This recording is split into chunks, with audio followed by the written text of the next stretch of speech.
My name is Samantha Brenner, but everyone just calls me Sam. I'm 33, born and raised in Raleigh, North Carolina, but after grad school at NYU, I never looked back. I've lived in Chicago, Austin, and now Los Angeles, building my own path brick by brick in the world of corporate finance. You could say I made it. Well, that's what my parents said when I made partner at a private equity firm last year. But titles don't mean much when you can't sleep at night. And the worst part is, I never saw it coming. Not from him. I met Marcus Callahan at a financial conference in Miami. He had this disarming Southern charm, dressed like he didn't care about money, but spoke like someone who understood how to control it. He ran a tech logistics startup out of Atlanta, and he wasn't shy about courting investors. Still, when he approached me after my panel and complimented not just my numbers but my strategy, I took note. We spent 3 hours at the bar talking about business, about failures, about what we wanted to build. He wasn't flashy, but something about him made me feel safe. Maybe it was the way he listened, or maybe it was the way he never made me feel like I had to be anyone other than who I was. After a year of long-distance dating, he moved to LA, and not long after, we moved in together. I'd never lived with anyone before, and truthfully, I never thought I'd trust anyone enough to let them that far in. But Marcus made it feel easy. He cooked, he cleaned, he left me little notes on the mirror in the morning. I started imagining a future, a real one. When he told me about the $12 million acquisition deal he'd finally closed with a conglomerate based in Dubai, I celebrated with him. We toasted at home, barefoot on the balcony, sipping cheap champagne like it was gold. He said it would change everything, that he could finally slow down, maybe even invest in something simpler, something closer to home. I was proud of him and happy for us. He looked at me that night and said, "It's done, Sam. The deal's over. We're good now. You won't have to worry anymore." I didn't know what he meant by that last part. I didn't ask. The next morning, a black duffel bag sat on the kitchen island. He was already dressed, keys in hand. "Hey," he said casually, "can you do me a favor and hold on to this today? Just don't open it. Just keep it at your place in the office. I have to handle a few things, and I'd feel better knowing it's somewhere safe."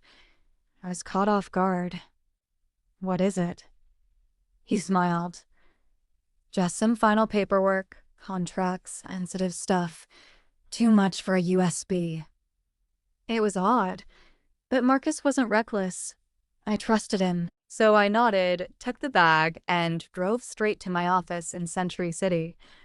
I didn't think about it again until lunchtime, when I realized he hadn't texted all day. That was unusual.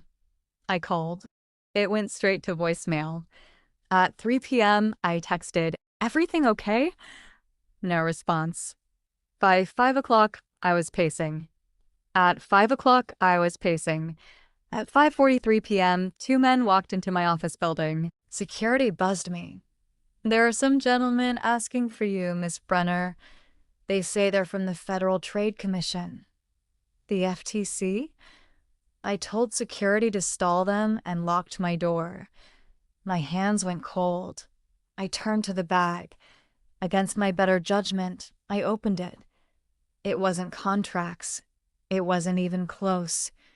The bag was stuffed with thick stacks of $100 bills, easily a few $1 million worth, and something else, a brown envelope.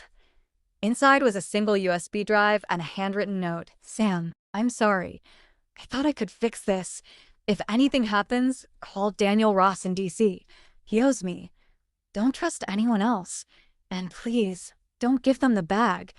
Me couldn't breathe. What the hell had he gotten me into? My phone rang again. This time, an unknown number. I let it go to voicemail. They kept calling. I grabbed the bag, shoved it back in the closet behind my bookshelf, and told my assistant I wasn't feeling well. I left through the underground parking and didn't go home.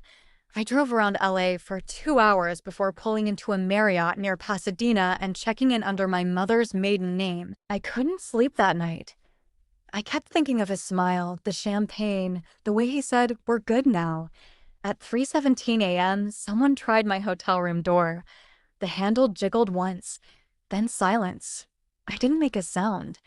The next morning, I took a flight to DC. The USB drive was encrypted, and I had no way of unlocking it. But I found Daniel Ross, a former Department of Commerce official turned private investigator. I knew how to dig, and it didn't take much.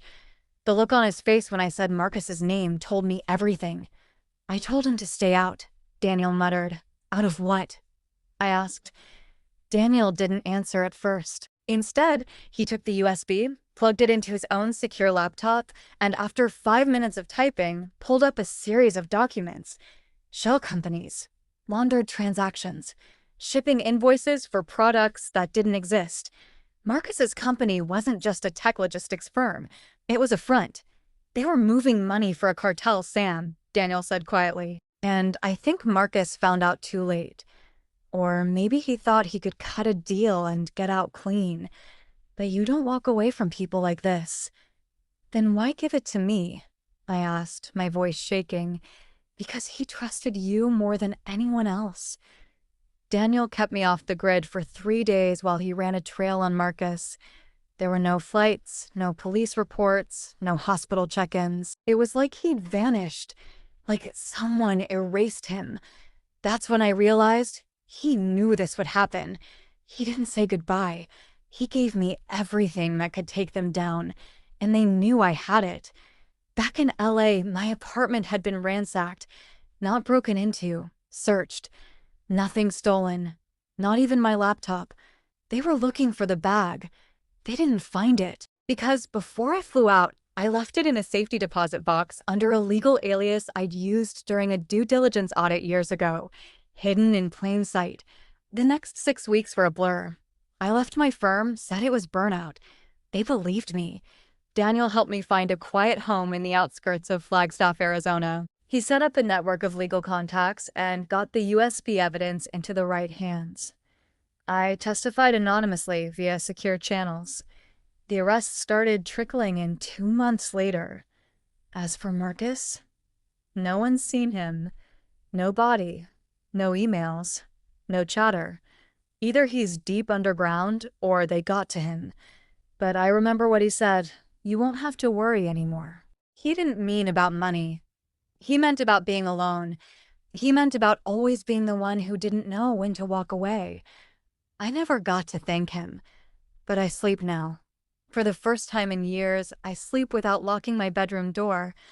I wake up and make coffee and look out the window at the red hills of Arizona, and sometimes I imagine him out there, somewhere, watching from afar, making sure they didn't get me, making sure I lived.